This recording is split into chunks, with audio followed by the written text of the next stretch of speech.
What's up, everyone? Welcome back to the Prep Rally Podcast, your go-to for high school sports action in Northwest Arkansas and the River Valley. I'm your host, Sydney Ruth Mulvannon. I'm Graham Thomas here in Northwest Arkansas. We've got Leland Barclay in the River Valley. We've got highlights, hype, the Gimme 5, top 5. We're counting down the top athletes of the week from Northwest Arkansas and the River Valley. Whether you're listening on the way to practice or sitting in the stands, we've got something for every high school sports fan. Let's kick it off with this week's biggest wins and wildest finishes as we reel it back. All right, guys, let's get started. This was a crazy week of games.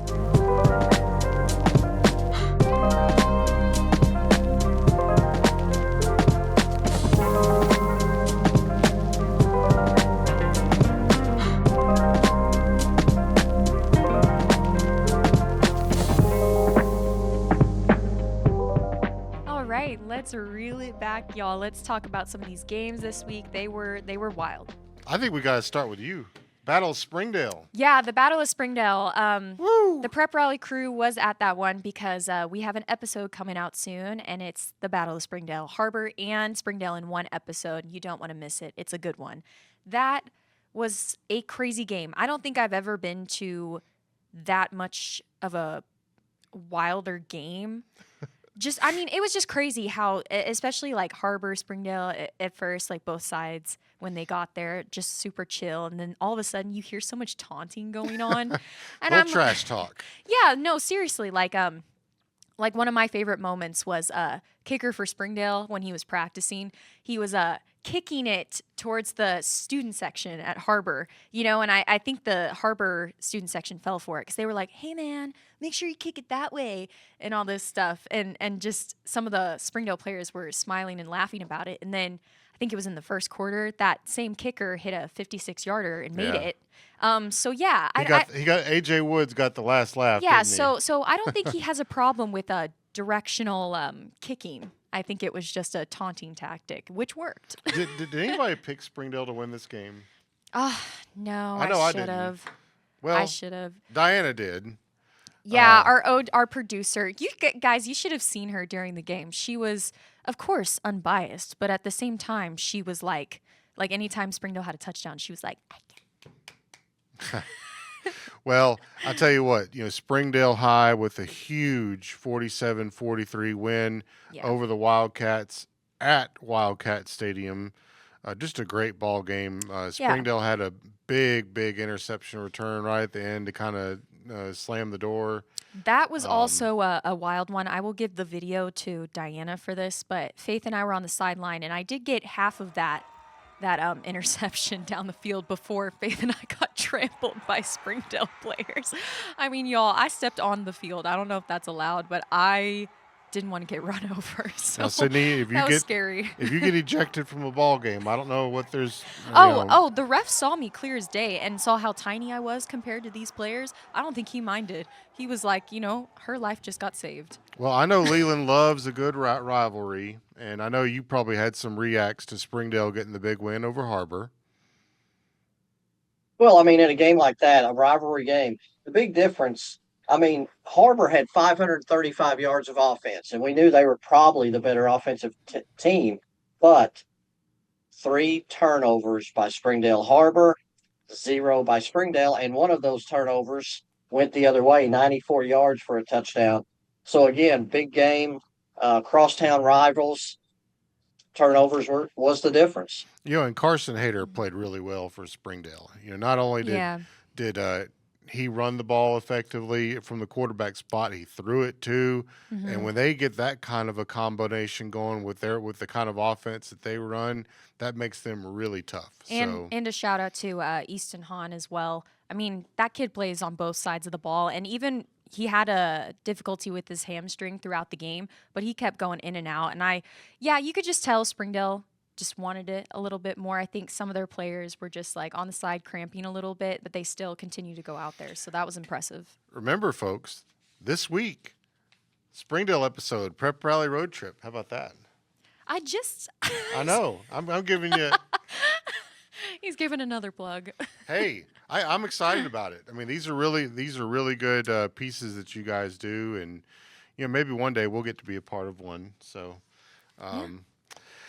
Hey, another huge game up in Rogers, Bentonville West at Rogers, and man, the Mounties they show up Sydney in all black uniforms, That was and just, I mean, we were keeping tabs with the game throughout at Springdale, but that was a little shocking, honestly, for me, because I think in that game, Bentonville West more looked like the team they were last year than the team that they're proving themselves to be this year. well, on defense they really had a tough time Yeah. stopping Rogers. Period, Hmm. and that's the deal with Rogers. Is you really can't give them any extra possessions. There are a couple of turnovers. Again, we're talking, the theme here: turnovers. You just can't turn the ball Yeah. over, and especially against a team like Rogers, who's going to convert. I mean, they scored 10 touchdowns.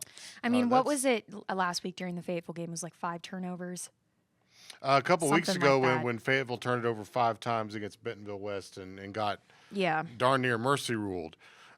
This one was a mercy rule in the end. The running clock hit a little bit in the fourth quarter.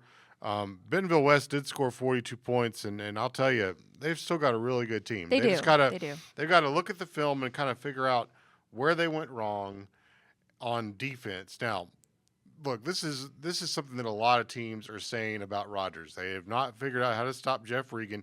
They've not figured out how to stop Titus Cramer. And then when they do kind of key in on those guys running the ball, Rodgers goes boop, throws it over the top. So, I mean, Leland, I don't know how you can stop them. Maybe you've got a good idea because it's been a struggle up here for these guys. Well, I mean, the key, and we kind of said this from the beginning of the season, a key for them was getting the addition of Titus Cramer to come in and be an additional complement to Jeff Regan's ability on the ground. I mean, Jeff Regan, 212 yards rushing, Titus Cramer, 209 yards rushing. They combined for 8 rushing touchdowns. Of course, they had, Wow. like you said, 10 as a team. That's almost an unbeatable combination. 70 points earlier this year. They scored 84. I think they're leading the state in scoring. Yeah, who's going to slow them down? We'll see. They've still got that big game against Bentonville, coming up. So we'll see them. And of course, the playoffs is always a telling tale for these teams when they start matching, Central and West. But right now they're rolling. Let's keep it with you, Leland. Shiloh Christian, Fort Smith Southside. I mean, the final score, you're not going to believe it, but it was a defensive battle early. Yeah, Southside was up 10-8. Rodrigo Hernandez kicked a 27-yard field goal in the second quarter, and Southside's up 10-8. A couple of turnovers, a couple of defensive stops, and then Shiloh Christian scored 2 touchdowns in the last 3 minutes of the first half, and then they didn't score on their opening possession of the third quarter, but Southside fumbled a punt, and then Shiloh Christian scored on 4 straight possessions to kind of put the game away, and just a really good all-around outing by Shiloh Christian. Very balanced. Cole Creighton, of course, threw for 305 yards and 4 touchdowns, but they attempted 32 passes. They rushed 33 times. Max Eldridge, 94 yards and 3 touchdowns on the ground. A very balanced attack, and just kind of pulled away from Southside and won a big road game. And this is huge for the Saints because they now have played Greenwood, Mountain Home, and Southside. So, they've kind of got the I guess maybe we'll see if it finishes this way, but maybe those 4 teams are the top 4 in the conference. Now Van Buren's still sitting there saying, they're 3-0, so Yeah, they're we'll they're see. saying But they're saying what about us? yeah, they're saying what about us? But it's a huge win for Shiloh Christian and puts them in a very good position. Well, speaking of Van Buren, they've been doing what Van Buren does here lately. They rolled up Lake Hamilton really good last week at home, and those guys are 3-0 for the first time since when? 1999. Woo! Wow. The year Yeah, before none of I was these players were born. You even weren't even born. you weren't even born. None of these players were even born at that time. As I and wasn't as even Harold born. as Harold McIlvain pointed out, Mo Henry was going to school at, I think he said, Arkansas Tech. So obviously that was he was playing for Arkansas Tech after a standout career at Nashville High. So Van Buren 24 passing attempts, 28 rushing Oh, attempts, balance. 390 yards, 19 first downs. They're very balanced and they're doing it both ways. And I tell you, defensively, a shutout last week, they gave up one touchdown this week. So they've given up one touchdown the last 2 weeks. So defensively, they're very good as well. Well, I'll tell you what, not only do they have a shutout on the road at Siloam, which, Siloam has a freshman quarterback, okay, but to only give up 6 points, 7 points against Lake Hamilton, who's, runs a very tricky offense, I guess I should say, that's impressive. Absolutely. Yep. To get those 2 wins back to back. And of course, they're going into their meat of their schedule now, and it starts with Southside at home on Friday night. Well, we'll get to that in a second. Hey, how about Greenbrier? You called it, Leland.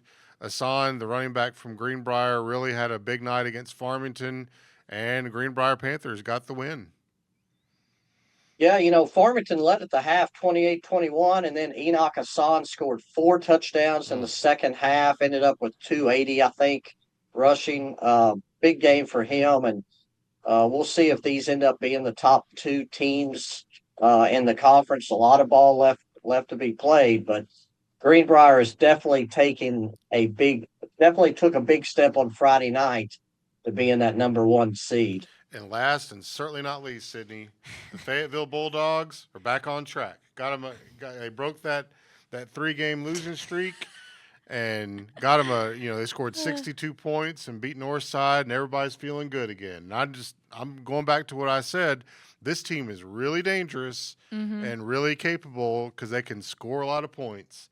So I'm just saying, don't write off Fayetteville. As an alumni, I'm proud. All right, let's go into our sponsor. Are you guys ready? Leland, are you ready?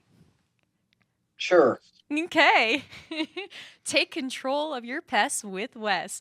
Whether it's termites, mosquitoes, bedbugs, weeds, or lawn disease, Wes has the experience of serving Arkansas, Missouri, and Oklahoma since 2003. Book your free consultation online today at westermite.com. After all, Wes knows pests best. Yeah. I think that was our best one, you guys.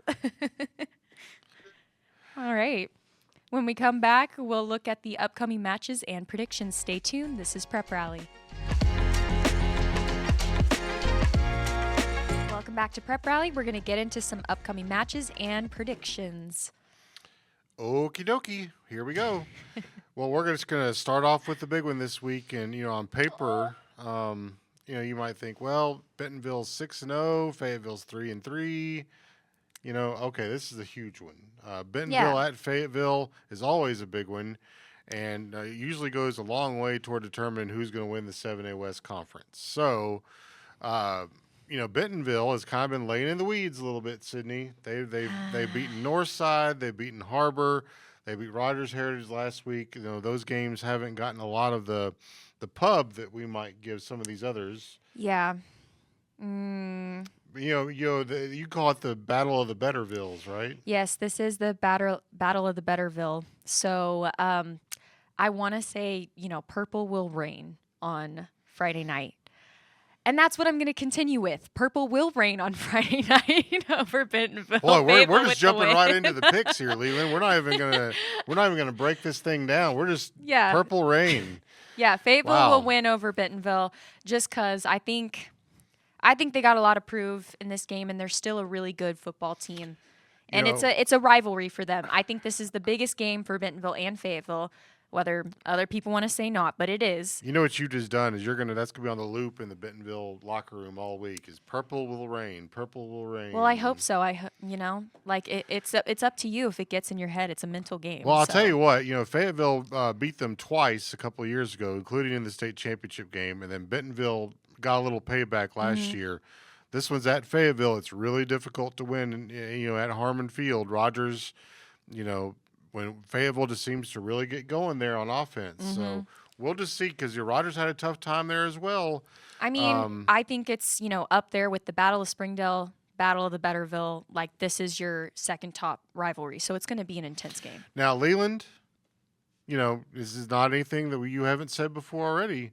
You got Bentonville ranked number one in the state overall. So, I mean, you know, I feel like I know where you're going to go in this one, but I know you picked Fayetteville to be in the state championship game as well.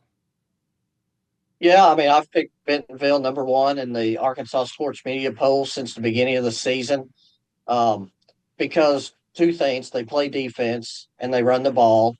One thing coaches love to say is, defense travels.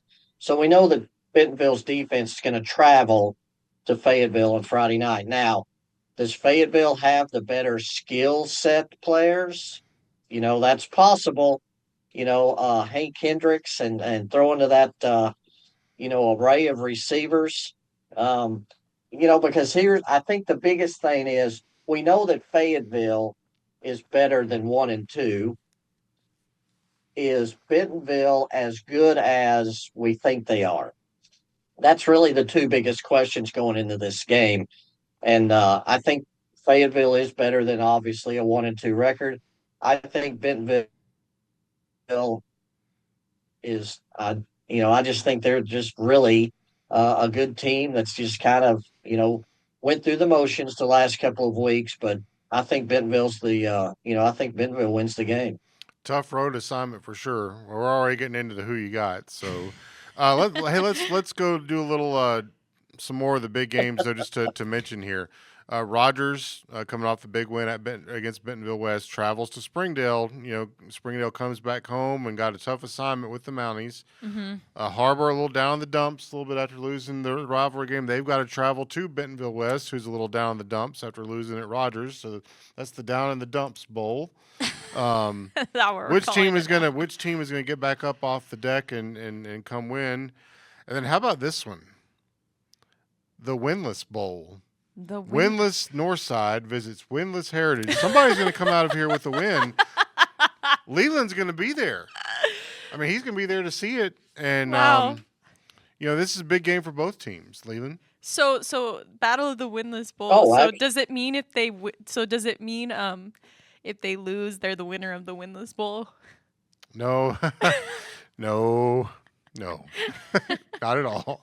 No, I tell you what it does do is one of these teams, the coaching staff is going to be able to go back and tell them that all that hard work has paid off. So I'm excited to see the game. I haven't been to, Gates Stadium in a long time, but I'm looking forward to the game. I think it's going to be a very good game. I think it's going to be a very competitive game, and somebody is going to be very happy on Friday night. And from a reporter's perspective, when you get to interview a coach that has been through a tough part of the season and they get to talk about a win, it is really, really cool. I mean, he's not kidding about that. I mean, it's just someone is going to be really, really happy on either side of this. Yeah. And so we're excited about that one. Leland, and, Leland is, coming up here and covering that game for us, but down in the River Valley, we've got a heck of a matchup. Fort Smith Southside at Van Buren just has all the makings for an offensive shootout and a great game. Oh, absolutely. This is a gigantic game. Of course, Van Buren's first, 3-0 start since 1999. Southside coming off a loss to Shiloh Christian, in which their quarterback was knocked out of the game, left the game. They lost an offensive lineman for the season, one of their better ones. But they will get one of their offensive linemen back for this game. This is probably for a home playoff game in the first round of the playoffs. So that in itself is just gigantic. And it was funny talking to Coach Mo Henry from Van Buren at Media Day way back in July, talking about this team has won. These seniors have been part of teams that have won first round playoff games each of the last 2 seasons, but they had to travel all the way across the state to do it. Is this the group that can get out over the hump and get a home playoff game? Well, they're now within 1 win of possibly getting that. So it's a huge game for Van Buren being at home, a huge game for Southside to bounce back from that loss last week and still earn a home playoff game. All right, and the other game I was just going to mention here. There's, you can go and read our publications to see the complete schedule of games. But in the 4A1, you got Elkins coming off an 83-point performance against Lincoln. 83 points. I mean, Arkansas scored 70 points against whoever last year, and they still. What, in basketball? No, in football, 70-0, and yet against like Pine Bluff, I think, and they still had a 6-6 season, so that doesn't mean much to me. Okay, well, Elkins at Prairie Grove. Now, Elkins has been the dominant team in the 4A1 conference. Going to Prairie Grove is a little different. They're going to get a battle from the Tigers, so we're going to keep an eye on that one as well. So let's just go into who you got. So Sydney's already got Fayetteville. Leland's already got Bentonville. So I guess that leaves me on who you got. You know what? I'm going to go Fayetteville. Wow. Leland's not even phased. I picked him to win the conference. I know that's a tough assignment to go into Fayetteville and win. And I think Fayetteville will be as excited for this game as they've been for any other this season. They're going to play really, really well. Bentonville is going to play the best team they've played all year, in my opinion. So with respect to all their non-conference wins, they haven't seen an offense like what Hank Hendricks and Fayetteville does, and I just think Fayetteville makes a play or two more. So sorry, Bentonville. But I do agree with Leland on the one aspect of their defense does travel well, so we will see. We will see. Defense. Well, and Graham, you said you picked Fayetteville at the first of the season to win the conference. This is the same team that you picked early in the year. So there's no reason to get off of them at this time. Now, have they had a couple of speed bumps along the way? Yes, but they're still very capable. And it's still, I'm not ruling out the fact that they can get back to the state championship game either. I mean, we know how good they are. It's just a matter of going out and playing and we'll see. And this will be maybe the test to see if they can be that team. Mm-hmm. So who else on who you got? We're going to go to Elkins at Prairie Grove. Really hard to go against Elkins, so I'm going to take Elkins to win. Tough battle at Prairie Grove. Who you got, Sydney? I'm going to go Elkins. Who you got, Leland? Well, you say it's hard to go against Elkins. It's hard to go against Prairie Grove because this is one of those games. Elkins is coming off an 83-point performance. They're not going to score 83 points on Friday night because they're not going to have the opportunities to score 83 points. This is one of those games where Elkins may get 8 possessions, 7 possessions. I still think they're good enough to win this game, but they have to make those possessions count because Prairie Grove's going to grind it out, and they're going to rush the ball 55 times. I still think Elkins wins the game. So, because I was on my Razorback tangent earlier, I kind of missed which team you were talking and scored the 83 points. So, I actually am going to go with Prairie Grove. I thought it was the other team. My bad. Okay, I like it. Yeah. That's not a bad pick. Prairie Grove's because I agree with Leland on that. That was the point I was making earlier. They used to make fun of me, but you just don't walk into Prairie Grove and win. So yeah. I mean, I'm just saying that's the first one of the year for that. Northside at Heritage. The winless bowl.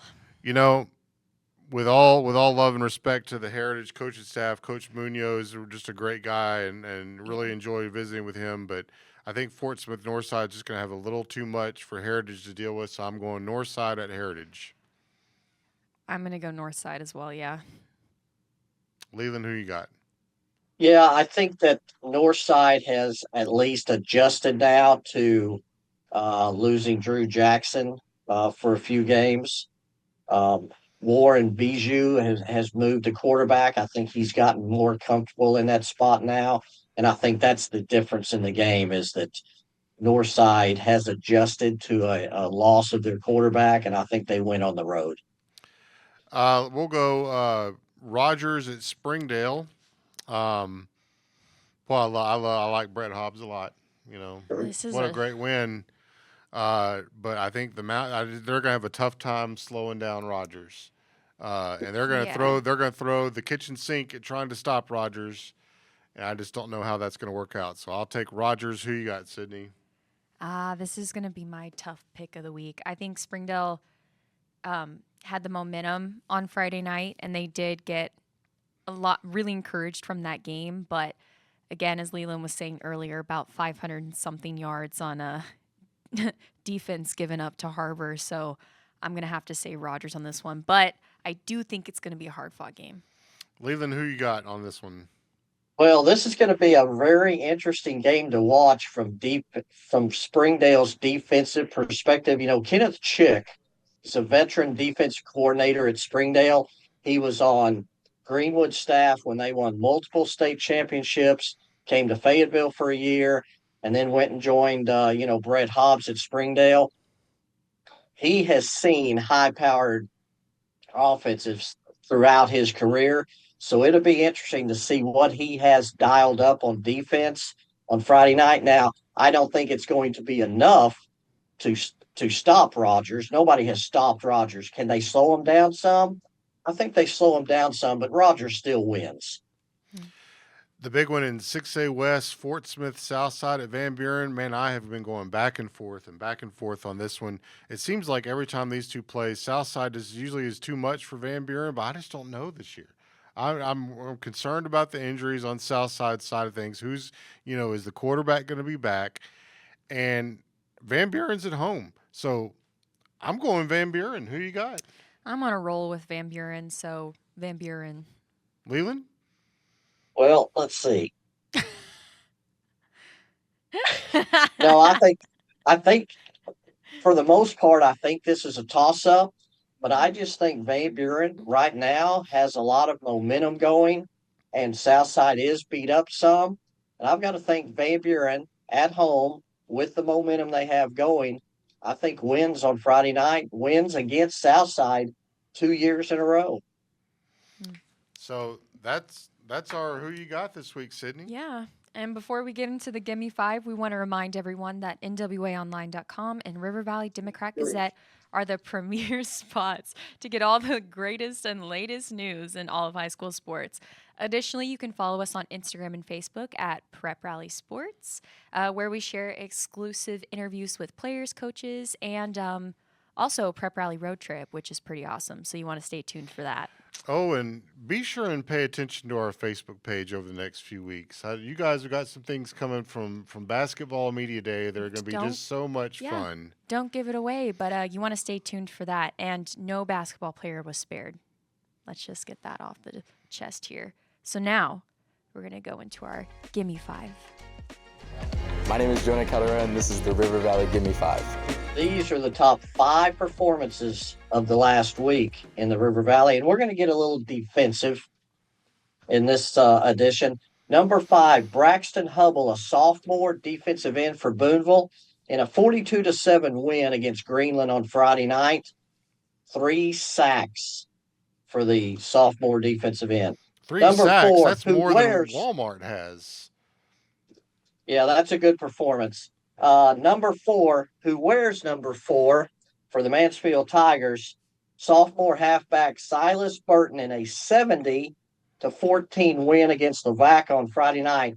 He had 3 carries for 143 yards and 3 touchdowns. I just did the math. That's 47.6 yards per carry. Wow. Yeah, one of his longest touchdown run was 67 yards. 3 carries, 3 touchdowns. Mansfield ran for 502 yards on Friday night. They also threw for 123, 625 yards of offense in a 70-14 win against Levaca. Number 3, senior linebacker for Van Buren, Darren Mays, has been at the forefront of that defense all season long in a 36-7 win against Lake Hamilton. He had 13 tackles, including 4 solo stops, and there have been a lot of standouts for them defensively through this 3-0 run to start conference play, but Darren Mays has certainly been at the forefront of that. Number 2, Josh Oney, again, junior quarterback for Paris. He's now into his 2nd season of starting. Moved into the starting role about halfway through last year in a 19-14 win against Perryville on Friday night. He was 21 of 32 for 307 yards and 3 touchdown passes. including one to Jane Carter, who caught 10 passes for 181 yards. Hey, And number one, I just like to say here real quick, Leland, we had a really, really good story in the River Valley Democrat-Gazette on Sunday on the Paris football program and some of the things that the rocks that they use to help condition with, and that Kevin Taylor did a really good job on that. So Paris having a really good year. Good to see them pick up another win against Perryville. Absolutely. Jeff Weaver has the Eagles soaring right now for sure. Number one, the River Valley Democrat-Gazette Player of the Week, senior quarterback Eli Jones of Lamar in a 42-7 win against Dover. He was 7 of 9 for 112 yards and 2 touchdowns passing. He also ran for 2 touchdowns with 13 carries and 144 yards. And then back to our theme of defense, 8 tackles, forced a fumble, and recovered a fumble for the Warriors in that win against Perryville on Friday night. So those are the top 5 performances of the last week in the River Valley. I'm sorry, who did they beat again? Was it Dover. Dover. They beat Okay, Dover, Dover, yeah. 42-7. I'm Sean Paul, and this is the NWA Top 5. All right. Well, starting at number 5, we're gonna go to the high school tennis circuit, where the Rogers High tennis teams both won the 6A West Conference titles last week. The boys, Rogers High boys, defending state champions. We kind of thought that would happen. We figured, they were kind of the favorites going in, but the Rogers High girls made a run. And what ended up happening was you had 2 girls, Elise Nunn and Jaylee Bonnert, play each other in the finals, teammates playing each other in the finals. What an awkward situation, but a really good problem to have your coach, Matt Fulton. They played each other in the finals in singles, and they had a doubles team that did well too. But Elise Nunn was the singles girls champion. Harrison Deere, who won the overall last year, he won the singles championship. And Aiden Matthews and William Edwards won the doubles championship. So the big thing this week, Sydney, state tennis tournament is at Fayetteville over at the Fayetteville Tennis Center. And Rogers is trying to, win another state title in the boys. And honestly, in the girls, any one of those, Fayetteville, Bentonville, Rogers, are really capable of doing it in girls tennis. So big tennis week here in Northwest Arkansas. Number 4, we brought him up earlier. A.J. Woods of Springdale hit the 56-yard field goal in the Bulldogs' 47-43 win against Har-Ber. It's, according to the AAA record book, it is the second longest in Arkansas high school history. Leland, I don't know if you remember a guy named Andrew Miller at Hackett hitting one from 57 yards out in 1998. Again, Sydney wasn't here to see it. But that's the longest in state history, according to the record book. Alex Tejada was okay. Go ahead. An interesting fact about that is that it actually is now the longest. It ties him with 2 other kickers, Kyle Ferry of Harding Academy. For 56 yards is the actual longest field goal in state history as far as a true field goal. The field goal in 1998 was actually a free kick after a fair catch. So it was off a tee and uncontested, which is one of those obscure rules that's even in the NFL. But it's actually ties him for the longest true field goal in state history. So you mentioned, he broke a school record, and the previous school record was by the great Alex Tejada from the Springdale 5 team in 2005. He had it from 55 yards out. I kind of found it hard to believe that Springdale 5 team had to kick a field goal. I mean, somebody stopped him.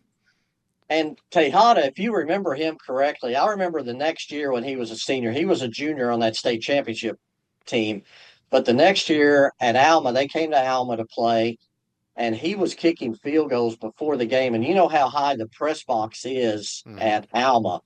I was sitting there watching him kick field goals before the game, and it was like eye level. I mean, he was absolutely booming field goals and kickoffs. It was an impressive. So to put his name up there with Alex Tejada is boy, that's just an incredible performance. Well, and Alex Tejada, of course, went on to play for the Razorbacks. Let me give you a little more about AJ Woods. He was 7 of 7 on point after touchdowns, and he had an onside kick recovery. Recovered his own onside kick for Springdale. Number 3, we've got that Rogers 1-2 punch. Jeff Regan, Titus, Cramer both went over 200 yards rushing against Bentonville West last week. Regan had 17 carries, 212 yards, 5 touchdowns. He also completed 11 of 15 passes for 155 yards and 2 touchdowns. Cramer, how about this? Season high, 31 carries, 209 yards, 2 touchdowns. They are just really, really hard to stop. Number 2, my guy Carson Hayter at Springdale rushed 16 times for 147 yards, 2 touchdowns. He completed 7 of 12 passes for 122 yards. That's Springdale completing 7 of 12 for 122 is kind of like Hank Hendricks throwing for 400, right? I mean, that's just not what they do. So if he had a big game throwing the ball, that's just another added dimension that makes them even that much more difficult to stop. Number 1, wow, we haven't had a lot of good news coming out of West Fork so far this year, but how about this? Carson Jones, the quarterback at West Fork, is our Northwest Arkansas Democrat-Gazette Player of the Week. He completed 31 of 49 passes for 454 yards and 5 touchdowns. And Jones directed the Tigers on a 17-play, 83-yard drive over the final 3 minutes and 8 seconds and capped it with a 2-yard touchdown pass to Will Preston with no time remaining as winless West Fork beats Cedarville 32-28. Wow. You talk about a happy locker room. I bet that was a happy locker room for Coach Sheldon McKenzie and the boys. For sure. And that is our top 5 in Northwest Arkansas. We hope you enjoyed today's episode and stay tuned for the Battle of Springdale episode of Road Trip. This is Prep Rally. We'll see you guys next week.